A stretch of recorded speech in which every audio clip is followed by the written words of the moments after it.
Се враќаме во студиото. Тука е господинот Златко Кузманов, доктор по безбедносни науки од Центарот за интегрирана безбедност. Господине Кузманов, добре дојдовте. Благодарам за поканата и задоволство ќе ми биде да поразговараме. Ке поразговараме за, јас најав веќе на самиот почеток, за безбедноста, за нашата, за регионалната, за светската, сето она што се случува, како што кажав, од Украина до Иран на некој начин.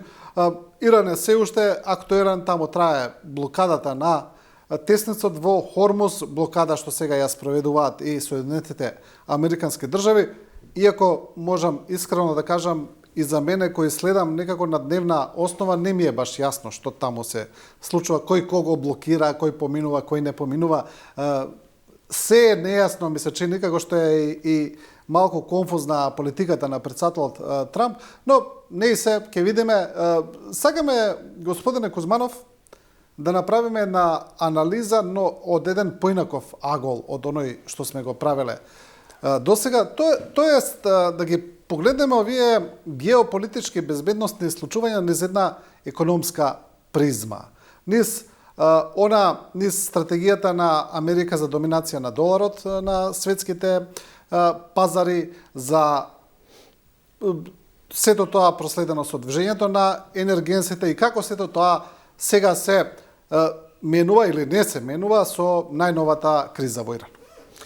Да, управо сте, значи да излеземе малце од она типично безбедносно или воени согледување на состојбите, бидејќи знаеме, нели, секогаш на крај зад се врти стојат парите и интересите, економијата и зад сите војни, така да затоа и кога разговаравме она, нели, уште и пред 10 дена, дека тој сегмент да го согледаме малце повеќе, гледате како и се предчувството не било добро, бидејќи гледате последните неколку денови па излегува веќе, ќе кажеме повеќе, нели, и државите од БРИКС или Русија и Кина за, нели, се повеќе напуштање на доларот во платежното средство и така натаму. Значи тоа е во насока што збориме, како тие економски, финансиски токови во светот се загрзуваат или се поместуваат, или ја би рекол на некој начин како тоа ги нервира или е закана за администрацијата на председателот на Трамп или на Америка, бидејќи они тука доминираат. Сега колку тие такви процеси се реални, вистински и колку ги прават нервозни. Па јас тука би одел вака,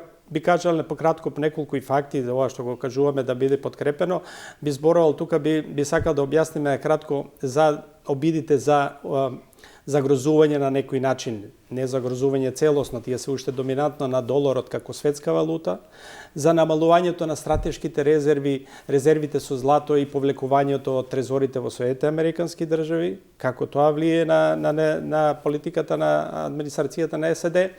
Трето би било за доминацијата на Кина во експлоатацијата и користењето на ретките минерали, и четврто, практично на што може би уште повеќе ги прави нервни Соединетите Американски држави, за доминацијата на Кина која ја изградила со низ години на економски план во западната хемисфера, во Средна и Јужна Америка. Мислам дека се овие многу битни процеси за ова, бидејќи народот, луѓето ги гледаат се тоа, војни активности, дејства, се оптеретени сте сега со, нели, Кормушкиот теснет со војната во Иран, али за сето тоа практично се случуваат тие геостратешки, економски, финансиски процеси, поместувања, каде што тие големи сили сакат на некој начин да намала доминацијата на САД, која е евидентна, и тие да заземат се поголем простор во тој дел. Па така да не испадне само како шпекулација, би дал неколку и факти поред за овие работи кои што рековме. Ако прво за обидите и дали има обиди за загрозување на доминацијата на доларот како светска валута.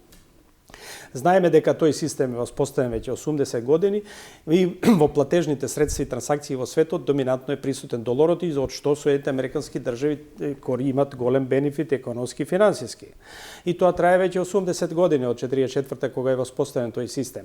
И сега тука гледате полека државите, посебно овие БРИКС државите, нели, каде што се трн око на Соединетите Американски држави и другите, па и другите држави се обидуваат полека да ја намалат таа зависност. Зошто? Затоа што сите овие политики променливи на председателот на Трамп или на другите администрации, па и овие закани со санкции, па уведување санкции, па тарифи и така натаму и таа нестабилна политика на некој начин државите ги прави несигурни ако се зависни што повеќе дали за долар, дали за злато, што ќе кажеме повеќе од Соединетите американски држави и со прават обиди да ја зајакнат својата национална валута или своите резерви да бидат помалку под удар на такви промени во политиките што го евидентно се случуваат. И сега, кога зборуваме за доларот, интересно е тука да кажеме дека улогата негова постепено слабе. Тие се уште се и ќе биде доминантна валута во плаќањето, не може тоа така лесно да се загрози, али има податоци од 99 година, кога учествувале со 71% во светската пазар на пари, да кажеме, или трансакцијски пари, сега е веќе дојден на 57%. И покрај доларот во светот треба да кажеме дека и еврото е платежно средство официјално кое учествува со 20% и јуанот, кинескиот јуан со 2% кој полека го зазема тој простор. Иначе според меѓународниот монетарен фонд на луѓето да им, нели, бидејќи сите зборуваме само за доларот како светска валута, треба да им кажеме дека се признаени уште други 7 резервни валути во трансакциите во трговијата во пазарењето. Значи покрај доларот, еврото рековме, кинескиот јуан, јапонскиот јен, австралискиот и и канадскиот долар, британската фунта и швајцарскиот франак. Значи тие се официјално признаени како резервни валути во плаќањето во светските финансиски токови. Сега рековме посебно се тука и карактеристични државите од БРИКС или Русија и Кина предначат и Кина во тоа бидејќи нејзинината валута јуанот е признани како резервна валута, да полека се ослободуваат од зависноста на доларот, односно веќе имаат и конкретни мерки, имавме пред некој ден или изјава од Русија и Кина дека тие веќе ќе прекинат да го користат доларот како платежно средство во нивната трговија и дури во моментот практично трговијата меѓу Русија и Кина 95% се одвива во нивните национални валути, значи преку рублјата и јуанот. Тоа го следат и државите на БРИКС, поголем дел од нив, така да веќе и они донесоа план за 2026 финансиски план, каде што рекоа дека ќе трансакциите помеѓу државите од БРИКС ќе ги спроведуваме со националните валути. Имаше господин Кузманов закани од председател Трамп и тоа директни да земите од БРИКС, каде што тој рече сите што ќе се обидат да го тргнат доларот како платежно средство, ќе ви наметнеме тарифи, санкции и така натаму. Па тоа покажува затоа јас и така го нареков, дали сите овие процеси, овие што ги нарековме 4, ја прават се понервозна администрацијата на САД или на Америка, бидејќи им загрозуваат економската и финансиската моќ и прво место. Значи тоа е во таа насока. Следно, да дадеме повеќе аргументи, зборуваме за резервите на злато. И тука има интересни податоци. Знаете дека за поддршка на доларот кога е правен тој систем финансиски, тука во Соединетите американски држави се собрани неголемите резерви на злато. Практично тие ги поседуваат неголемите, доминантно околу 8.000 тони злато. Соединетите американски држави се први со 8.000 тони злато, резерви на злато. Тој бил златниот стандард. Затоа што и бил поддршка на доларот на некој начин и голем држави таму депонирале свое злато го чувале за да можат, нели, да позајмуваат долари, да пазаруваат и така натаму од кога е тоа формирано од 44 година. Се проценува дека централните банки во светот поседуваат негде околу 35.000 тони резерви на злато. Значи, ако одеме првите 10, Соединетите американски држави имаат најголеми резерви со околу преку 8.000 тони, па после следуваат Германија, Франција, Италија, па Русија, Кина и така натаму. Со многу позначително помали резерви на злато. Сега, зошто е ова битно? Имаме тенденција да и од западните држави и другите, заради овие истите причини што ги рековме, нестабилна политика, наметнување царини, запленување на средства и овие нестабилни политики, државите почнуваат да си ги враќаат резервите. Пример имаме, знаете, и ние нашите резерви се во Британија на злато, колку што ги имаме, така не се исто мали во регионот, солидна количина резерви. Рече гувернерот Славевски дека бил да ги види еднаш. Така. Значи затоа е тоа. Тие тенденции траат веќе 10 години. И сега гледате и во Западна Европа, државите заради овие политики, не ова сега со Соединетите Американски држави, заради заекнување на својата валутна независност и сувереност и златните резерви да ви бидат дома, бидејќи тие не се подложни на санкции. Парите ќе ви ги зарабат, не може да ги користите. Златото ако е кај вас, ќе може да го користите, бидејќи тоа е последната она економска финансиска бариера заштита во кризни години. И сега имаме интересни податоци да голем дел од резервите веќе преку 30% Германија ги повлекла резервите на злато од Соединетите Американски држави. Холандија преку 50% извршила повлекување на резервите. Италија преку 50% повлекла. Полска ги имала и во Соединетите Американски држави и во Велика Британија. А интересен е случајот со Франција, бидејќи гледате тука како секогаш се појавува Франција, нели, како се наметнува да биде голем играч. Таа во последните 15 години вовела една интересна стратегија резервите на злато кои постоеле кај во Соединетите Американски држави, кои се големи во вредност негде околу 125 милиарди евра. Бидејќи ризично тоа да ги пренесувате, толку тие имаат преку 2.500 тони злато имале, земале постепено ги продавале, каде што изгубиле во разликата и пак ги купувале во Франција да ги создадат резервите тука. И за овие 15 години Франција се вкупните резерви на злато што ги имала во трезориите на Соединетите Американски држави ги префрлила на своја територија и сега се практично од резервите на злато суверени кај нив постојат резервите. Таква тенденција има и кај овие држави западните, а уште појака кај повторно се враќаме на државите Русија, Кина, на БРИКС државите. Каде што гледате се интересни податоци на тоа. Не само што повлекува дел од резервите на злато од трезорите на Соединетите Американски држави во нивните централни банки или Европската централна банка за европските држави, него и државите решават се повеќе купуваат злато за да ги зголемат резервите, сопствените национални резерви. Па има интересен податок и за Русија, ќе ви кажам, кога го анализирав, вели за почетокот на специјална воената инвазијата во Украина од 2022 до 2025, кога пред тоа купувала околу 500 тони за тие 3-4 години, по 500 тони купувала годишно да ги зголеми, само за овој период дека трае инвазијата ги зголемила за дупло, купила до 1000 тони злато купила Русија за да како подкрепа, нели, за поддршка на трошењето на буџетот, на валутата и така натаму. Истото се случува и со државите од БРИКС. Од 2020, мислам, до 2024 година, во откупниот пазар на злато во светот, државите од БРИКС за тие 4 години преку 50% тие биле купувачи на златото и го зголемиле резерви. Добро, имаме и зголемена една рекордна цена на златото, особено во последните 2 години, таа е рекордна. Така, 4800 цена, да.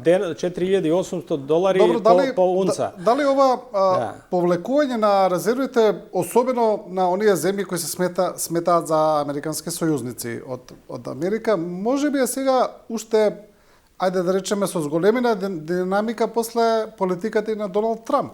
Рековме, јас ги кажа, причините се исти практично и за долар, за ослабувањето на доларот, на доминацијата на светска доминација на доларот, па и за намалување на резервите. По таа, баш така, променливите политики, несигурните политики, воведувањето на тарифи, санкции и така натаму и еден тренд на практично на загрозување таа економска и финансиска моќ од овие другите држави кон САД. И тоа мислам дека секој случај се овие процеси многу битни за цената кои можеби не ги експонираат така секојдневно луѓето и анализираат само војните и ова што се случува на воен план безбедносен, него овие процеси се многу битни и еве мислам и дека доправи ќе се збори за тоа уште повеќе и тука и Соединетите Американски држави мислам дека ќе преземат одредени радикални контра и политички и економски мерки. Третата работа, рековме, зависноста од ретките минерали и критични минерали. Гледате, и тука се интересни податоците. Тука е апсолутна, тотална доминација на Кина, која тоа го работела стратегиски и вложувала последните 30 години да загосподари со тој сектор. Тука се бројките немилосрдни, знаете. Кина 20 пати има поголеми капацитети резерви на ретки минерали од Соединетите Американски држави.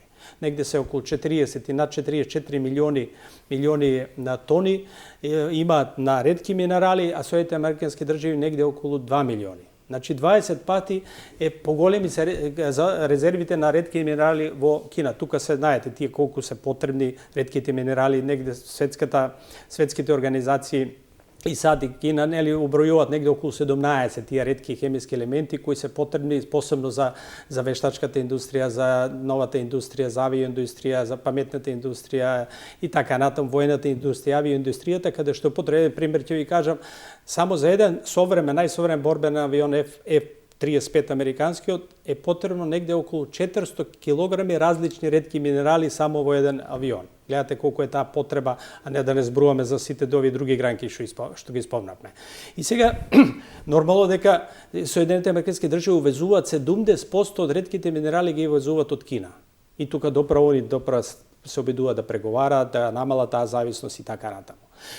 Од каде е тоа дојдено? Затоа што Кина вложувала последните 30 години во рудници и во Африка, и во Јужна Америка и Средна Америка, што посебно е болно за Соединетите американски држави, и во Централна Азија. Таа контрола во Африка за овие 30 години веќе има во сопственост целосен или деломен преку 60 рудници на ретки минерали. Во Јужна Америка и Средна Америка, што е посебно велам болно за САД и влезено и во стратегијата нивна за национална безбедност како закар за нивната национална безбедност да намала тоа влијание на Кина во западната хемисфера преку десетина рудници во сопственост во Јужна Америка и преку десетина рудници за ретки минерали во Централна Азија.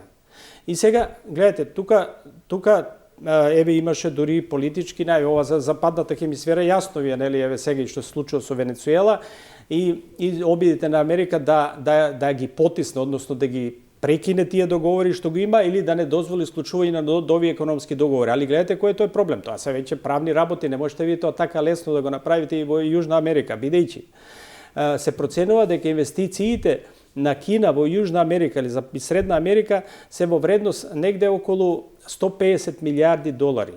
А вкупната годишна трговска размена меѓу Кина и Јужна Америка и Средна Америка е 550 милиарди долари и веќе се на второ место позади САД. Соединетите американски држави, нели, заради она нивна Монрова доктрина и така, нормално дека треба да бидат тамо најдоминантни бидејќи е нивна зона.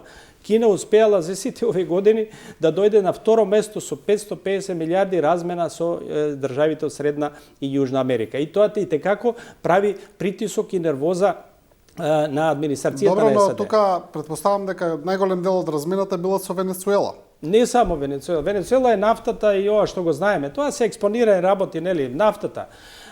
Перу, бакар, ретки зборим и за ретките минерали, рудниците, ви реков преку десетина рудници. И колку американската интервенција во Венецуела ја пореметува таа стратегија. Сега се обидуваат, затоа што и го ставија, зборевме и во стратегијата за национална безбедност во октомври, ноември минатата година го ставија тоа како главно прашање како малтене воено прашање национално безбедност да се борат против тоа. Да. И затоа и го направија тоа со Венецуела. Затоа еве сега имаше во Конгресот на САД баш таа комисија за западната хемисфера, имат посебна комисија, од име важно, и председателката баш на таа комисија им најавува на Перу, оти Перу Кина изгради едно големо пристаниште каде што треба да ги црпи тие бакарните руди од Боливија, од Аргентина, од Бразил и така натаму. И се заканува и Конгресот вели на Перу, бидејќи им следат у Перу избори сега во јуни, и вели ќе ви помогнеме да ја прекинете зависноста од Кина и да го вратите пристаништето Чанку, кое е од Лима, едно 80 километри да го вратите во свое владење. А овие дале 2 милиарди долари да го изградат тоа. И да не ја забравиме и за Панамскиот канал, исто така. Панамскиот канал од Средна Америка надо, еве ќе ви кажам и други бројки. Ова се страшни бројки, може тоа да секој да го види, прочита, значи за овие наназад 15 на години. Тие инвестиции 150 милиарди. Кина во Средна и Јужна Америка изградила 20 аеродроми, најава уште 2 у план. Изградила 20 пристаништа, уште 10 пристаништа во план. Изградила 5 патишта, уште 10 патишти регионални деја. Посебно интересно железничкото поврзување. Изградила 3 пруги од Уругвај преку Аргентина да отиде на Чиле, значи да го премести континентот да не кружи со бродовите, со пристаниште и пруга од Бразил према Боливија и Перу и 3 пруги во Бразил кон Венецуела. Гледате кои се тоа проекти у план, кои инфраструктурни проекти, значи зборим и за покрај рудниците и ова што рековме за искористување на енергијата и инфраструктурни проекти. Тоа е тоа третото што сакам да го кажам и како многу важно и за Соединетите американски држави. И четвртата работа, рековме, Ретките минерали и поврзано со присуството, ствари го спомна, со присуството во Јужна Америка, го надоврзавме со минералите, ова сега што го зборев. Значи, тоа се тие 3-4 работи кои мислам дека на некој начин се закане или ја прават нервозно администрацијата, било која да е администрација на САД, бидејќи се загрозува нејзината економска и финансиска моќ, а тоа сега тоа влие и на ова, нели, на безбедносен план. Тука Соединетите американски држави затоа и ги презема оние мерки. И Венецуела ова го објаснува на некој начин од еден аспект, и Венецуела го објаснува и оно со Мексико што го правеше, го објаснува и Гренланд, ја објаснува и Украина договорот, и објаснува борбата во доминацијата која доправо ви реков треба да отвориме прашањето за Централна Азија. Доправа интересна тема, борбата. Да, и таму Кина прилично доста се инфилтрира. Се доаѓаат и Соединетите американски држави, а Русија таму полека колку ќе го задржи оно што го имало Советскиот сојуз, и Африка каде што е отворено поле, веќе тука нема поделени зони, таму е општа тепачка кој сега ќе гледа да намали доминацијата на Кина. Заканата за Кина за надминување или уривање на американската воено-економска доминација во светот е очигледна и евидентна, таа е внесена и во сите релевантни извештаи во Америка и на американските безбедносни агенции, и на релевантните извештаи и во Сенатот, и во Конгресот, и во националната стратегија на безбедноста на Соединетите американски држави, и очигледно е дека Америка како главен конкурент на глобалната сцена гледа Кина. И еве спомнавме ова, интервенцијата во Венецуела, и сега најавува Доналд Трамп дека ќе ја превземе и Куба, и Иран. Иран се чини дека се согласуваме, логичен след на таа цела една стратегија да се завзема тие енергетски токови, да се завладеат на некој начин, бидејќи знаеме дека најголем дел од енергенците кон Кина одат тука, низ Хормузскиот теснец. Но ми се чини дека некако таа интервенција не оди баш по план. Како ви изгледа вас? Па еве рековме ние, ако се сеќавате и вие имате добри предвидувања, на 10.3. последен пат се сеќавам зборевме, јас и тогаш наев, и вие се сложивте дека ова како е да е некако до април ќе привршува и дека не може да трае долго. Тоа беше проценката и моја и ваша од тие причини што и кажавме, затоа што и ни Иран не може вечно долго да се бори, затоа што на Соединетите американски држави не им одговара тоа, бидејќи се создаваат големи економски проблеми и он е под голем притисок од неговите предсе партнери што трпат голема економска штета и во залиските држави, а да не зборим и за азиските држави. Бидејќи ние сите велат Кина увезува и така натаму, Кина тука може и полесно го преброди, ако увезува тоа што го увезува од Иран, не за 20-30% може да ја откупните оние потреби.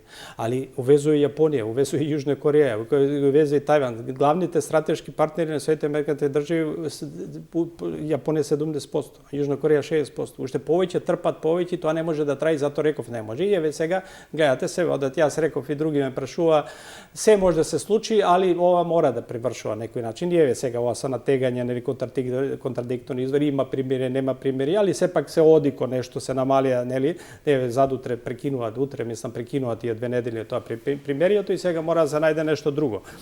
Како да продолжат? Треба да почнат преговорите денес да продолжат во Исламабад, во Пакистан, дали ќе дојдат, нема да дојдат. Сега има тука практично е тоа по мене позиционирање, намалување на условите они почетни и така натаму, преговарање да се дојде до некоја подобра позиција, али ќе мора да одат во таа насока од овие причини, затоа што ова енормни економски последици се прават и ќе мора таа војна да на некој начин да се превршува, како што кажавме тоа тогаш на 10.3. и јас и вие и сега. Без оглед што е неизвестно, секој тоа го, нели, во медиумите се форсира тоа, еве не се знае, пак ќе почнат уште поинтензивно, па и Трамп денеска долева, нели, масло на огнот со тоа, некој не ме брза, може војните траеле во Виетнам толку години, па ова може да трае, не е така. Не е така. Значи, кај не го мислам конкретно, тој сето тоа мора да го заврши до оние избори, тамо меѓу избори што се во ноември во Соединетите американски држави, бидејќи да ако остане ваква состојба, сигурно нема се пишува добро, ако изгубите изборите, завршува политиката. Ќе му кажи некој истото што му кажа на Макрон. Нели, кога губите избори, некој ќе ви рече дека набрзо вие ќе си одите, нели? Знаете како оди у политиката. Тоа е демократијата. Така да тука сега имаме една заглавена состојба, али мислам дека ќе мора да оди ова насока што кажав ми тогаш и сега, без оглед што сега е хаос и сите предвидуваат, некои велат не ќе почнат и нови војни, уште пожестоко и така натаму. Мислам дека заради тој економски притисок и штетите тоа не може да трае така и да оди и ова е само преговарање, натегање сега околу тие услови кои што да попушти бидејќи се големи разликите во почетните разлики, али мора да се и рековме она пак ќе го повторам што кажав и тогаш Иран е битна геостратешка позиција, точка раскрсница меѓу Русија и Кина и така натаму и тој не е само прашање за неговата безбедност и нуклеарна. Тука се интересите длабоко испреплетени интересите и на Русија и на Кина. И ако Русија и Кина, ако сакаат да останат светски сили на некој начин, не смеат да дозволат Иран да потпадне под целосна доминација според нивните сваќања. Може да ги принудат, да им помогнат да бидат покооперативни, да смират состојбата и така натаму, да се намали непријателството, али не целосна доминација, бидејќи тогаш ќе бидат овие отсечени, не може да претендирате да бидете светска сила ако овие рековме Иран, ако е Турција портата од Европа, Азија, Иран е раскрстицата. Иран е, не разбере, мостот, ако е Турција мостот, овие е портата, нели? Така да, тоа е така ќе оди и во таа насока, што јас уверен сум, да може да има изненадување, али еве моите предвидувања се кои тие што ги кажавме на 10.3 и дека така ќе оди. Сега умеѓу време ќе имат турбуленции, изненадувања или не знам што. Но видите, знаете што е интересно. Сега ако ја анализираме малку состојбата, еве во поглед на тоа, што би бил исходот од овие преговори, разговори со Иран? Значи, еве, некои работи се јасни. Прво е јасно дека нема да има промена на режимот во Иран, дека тоа нема да се случи и таа приказна е затворена, тоа е сигурно. Нејасно е што ќе се случи со иранската нуклеарна програма. Таа е очигледно клучен дел од преговорите, но нејасно е каков ќе биде таму исходот и нејасно е како ќе биде исходот за контролата на Хормуз. Бидејќи Иран сега инсистира да има контрола врз Хормуз и не само тоа, туку инсистира да им се плаќа од страна на бродовите кои поминуваат и на некој начин може да се каже дека Иран, иако е послаба страна во приказната со контролата на Хормуз, како да превземе иницијатива врз преговорите, како сега Техеран да ги диктира условите. Сега, доколку исходот од сето ова што се случи, биде повторна иранска контрола на Хормуз во било која смисла, а таа не гледам како не би била. И доколку, не знам, со нуклеарната програма биде некакво, не знам, решение за некаква, ајде да речеме, меѓународна контрола, бидејќи Иран не сака да се откаже, и не гледам дека би се откажале, бидејќи немаат механизми да ги принудат, нели?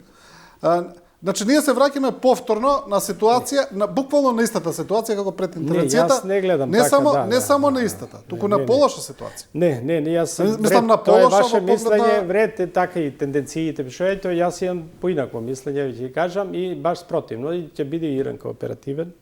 Ова е сега што се представува јавноста. Иран што кажува, Америка што кажува, така е. Секој кажува, еве, ние победивме, ние доминираме и така натаму, тоа ставете. И ги гледате, им е дозволено секој така да го прикажува како излазно решение пред својата јавност. Да, но што би била кооперативност, еве што? Еве што ќе се случува, значи по мене, верувам дека така ќе оди. Ќе биде кооперативен Иран за во однос на нуклеарната, воената нуклеарна програма. За и цивилната ќе бара гаранции така натаму. Да, но во кој поглед кооперативен? Еве, на пример.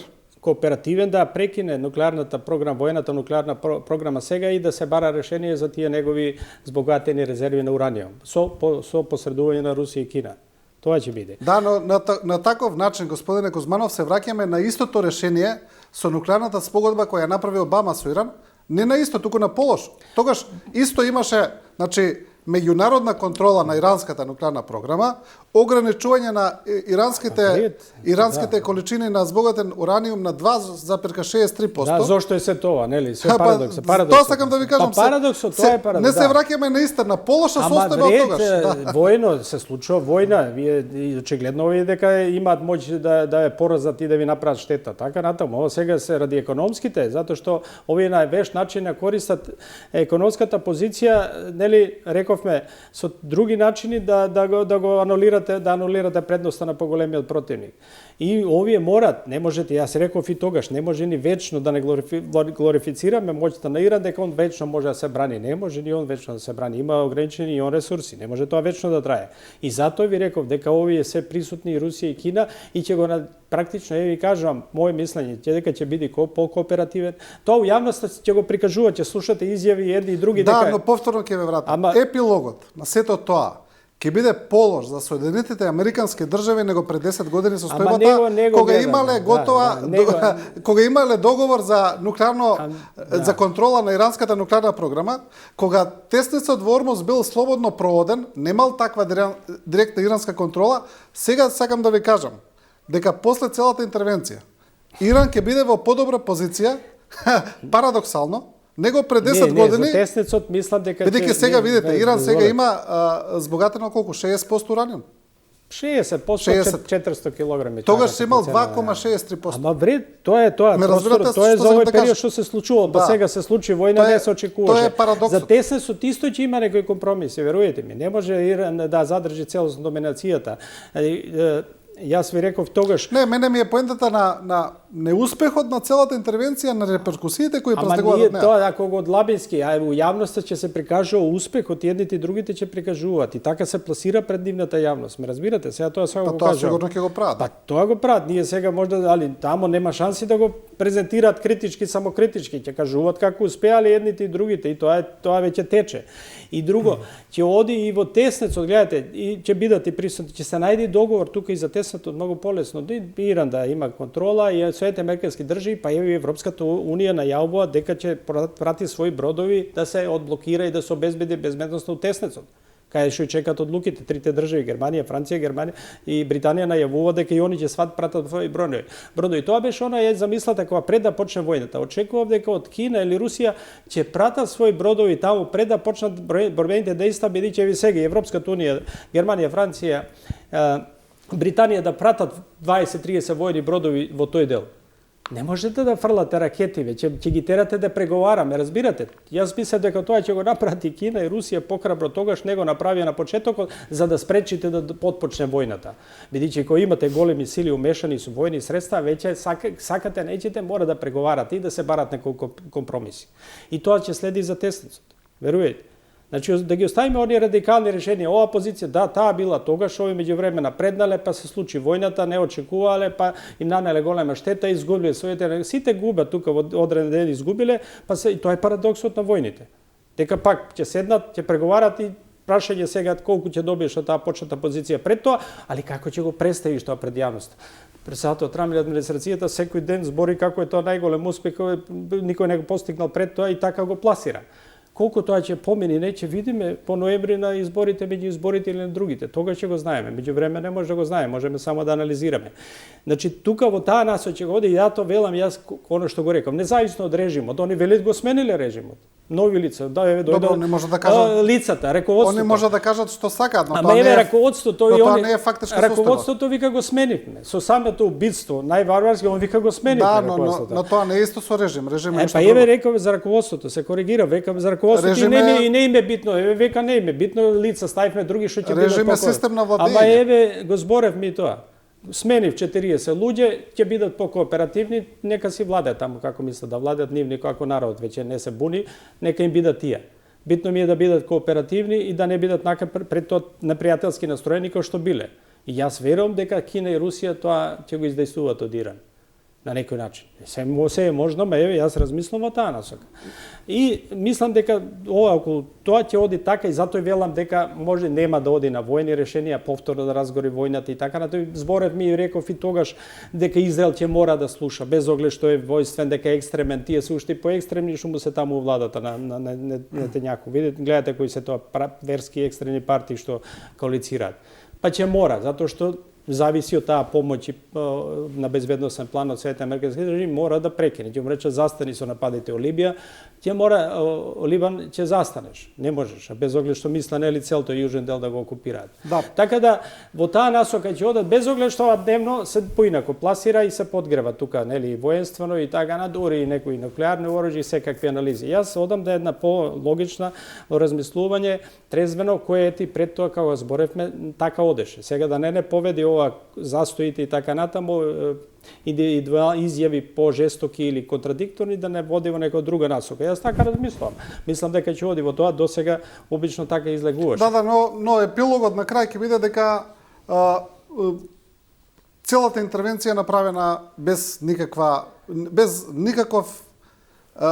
никаков бенефит за Америка и Иран на крај ќе биде во подобра позиција него што бил пред 10 години. Добро, тоа е ваше мислење, али за војните рековме. Сега да тука се сложиме сите. Сакам да кажам значи не е успехот на целата таа политика на Доналд Трамп. Па не е ова, не е Венецуела. Гледате се таму прикажува да е ова е Венецуела, ама малку порадикално повеќе време ни треба. Па не е баш така, ама така е представуваат, ме разбирате. Тоа јасно е сега, нели као дене тоа ети успеа, таму успеа таа финта, тој начин таа политика, ова тука не успеа. Сега не, овде меќе ќе биде малку поинако, ќе голтнете малку, али со некоја нели коска у грло ќе остане, па така и ќе велите дека е сладко месото. Така да во однос на тој конфликт мислам дека така ќе оди како што го тогаш проектиравме и така ќе оди без оглед на застоите и на повлекувањето во други начини. Еве можеме исто ако има време за ова исто заглавената војна Русија и Украина да кажеме нешто. Да ќе кажеме за тоа, ми се чини дека таму не се случува ништо апсолутно посебно.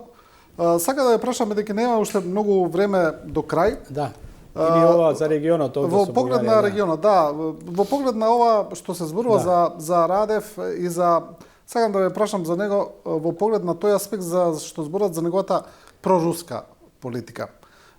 Пред малку го слушавме и Виктор Канзуров од Софија кој објаснува дека да, тоа постои според него, но тој мисли дека Радев или пиар тимот на Радев многу тоа повеќе го користи за да земе дел од тие проруските гласачи во Бугарија едноставно да ги земе. Дека тој не е изворно, да речеме, проруски играч. Како гледате вие на тоа? Да. Пред тоа е битно за нас. Прашање тука, нели соседи и така натаму и поради овие наметнати проблеми од бугарска страна. Прво, за нас е незгодно или не е во интерес, затоа што прво од една страна не е добро ако така остане тој иден премиер со таква политика, тотално антимакедонска и екстремна и експонирана антимакедонска политика водеше целиот овој период како председател, па и неговата подпредседателка, сега веде председателка. Тоа имаме сад таква состојба кој ќе биде премиер. Ако продолжи во таа насока. Јас како го согледувам Радев со неговото појавување и така натаму. Мислам дека Радев не е случаен човек, кој е на некој начин проект. Еден перфиден популистички проект и тоа мудро го одиграл од онаа позиција што му е дозволува како председател на државата, нели они има толку кризи со тие преодни влази и така натаму, он имаше таа покомандна позиција од председател да сето тоа го нагледува дипломатијата, безбедноста, армијата и така натаму, да има една дистанца за да може сега да го искористи сето тоа во политички што го направи паметно. Сега, мислам дека тука сето она што стои, дека имаете врски пред тоа, подршка и така натаму и кон Русија и некои политики, некој ќе рече у Бугарија, да, па тоа е добро, затоа што ги штитиме своите интереси или не поддршката на Украина или условувањето на поддршката Украина, да, ама ќе ми ги градите фабриките, ќе ми набавите, ќе ми даете услови за ново оружје, што е на некој начин за бугаринот или нивниот гласач правилно. Така треба да играш за некој дел каде што сакаш да наплатиш таа поддршка и што ќе потрошиш. Тука тоа, веројатно тука стекнало одредени симпатии. Мислам дека вешто играње, ние правевме порано една емисија нели за проруското влијание Бугарија, која кажавме каде што зборевме и за Радев. Мислам дека он тука најде ја погоди на некој начин жицата на бугарскиот гласач, каде што евидентно е присутно се уште негде по проценките преку 50 до 60% проруското влијание од тој советски период, али посебно и од зависноста на енергенсите и нафтата, која е преку 90% во Бугарија. И он тука практично не оди против таквото расположение да контра на бугарското население, кое е евидентно негде околу 60% има симпатии кон Русија, не ја чепка зависноста од Русија, која е преку 90% за нафта и плин, Членка сте на Европската унија, не правите големи проблеми како Орбан или другите што правеа проблеми, и тука сте кооперативни, користите фондовите да се развиете, бидејќи сте едно неразвиените држави, посебно па и пак во тој безбедносен план, бидејќи он тој не е економист, знаете, војничка историја и така натаму минато, и повеќе гледаше за тој безбедносен апарат да ги искористи фондовите, да ги обноват фабриките од советско време, да искористат ефтини кредити од Европската унија, да полека да си го враќаат военото производство и да модернизираат армијата, и што тука сигурно направил паметни политики. И тоа народот на некој начин како држава, сувереност, армија, војска ви го цени. И тука гледам поддршка кон него, значи го погодил сенсот како треба да делува. И она многу битното, не се замерува со Соединените американски држави. Дозволи бази, без да вие сте тука на линија на кооперативно, без оглед на населението, дали сака или не сака, така на вие дозволувате и присуство на бази, 3-4 војни бази, и тука сте на линијата на разграничување, тука не правите никаков проблем. И тоа е значи една мудра популистичка одлука, повеќе слојна политика, која он ја гради со некој тим. Да,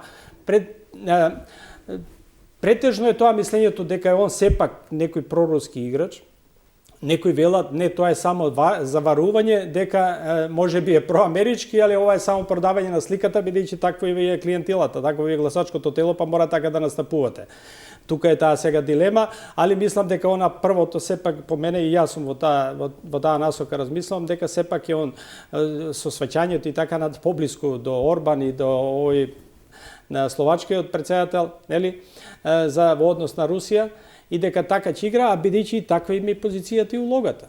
И стратешки во Црното море и на државата, и он игра на тој начин, она што се обидува да игра и Вучич, нели, она со сите да пливате. Да. Така да мислам дека во таа за нас е за жал многу неповолно од аспект на неговите досегашни ставови во однос на Македонија, македонското прашање и проблемите што ги наметнуваше, и тука не знам колку тоа уопште ќе биде добро за нас ако продолжи тој со таква политика, досега еве не даваше знаци дека може да ја смени. Да, добро. Господине Кузманов, ви благодарам за ова гостување. Благодарам за поканата. И со ова го завршуваме и ова Студио 10, почитувани гледачи.